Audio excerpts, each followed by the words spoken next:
pravidel, ide sa s lakťami, takže plné thajské pravidlá. Takže poďme na to, povzbuďme obidvoch borcov potleskom.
Ešte doktor zhodnotil, či bude môcť Miro pokračovať v zápase.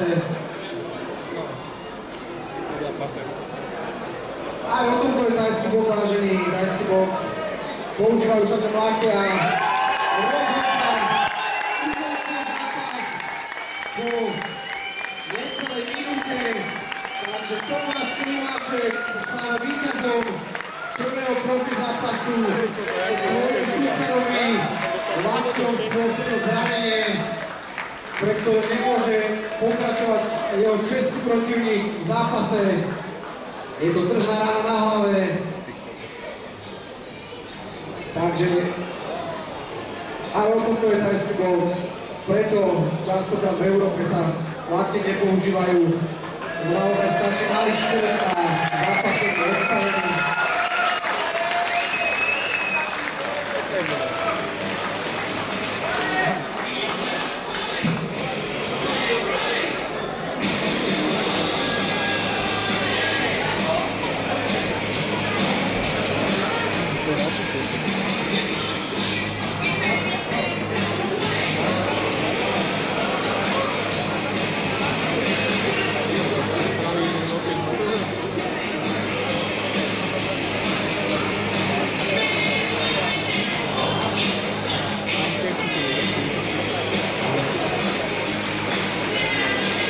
Borci si už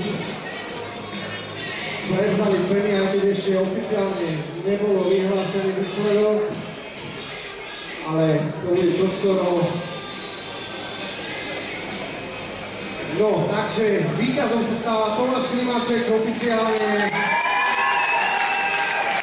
a jeho super už uteká do šatne, aby mu to doktor ošetril.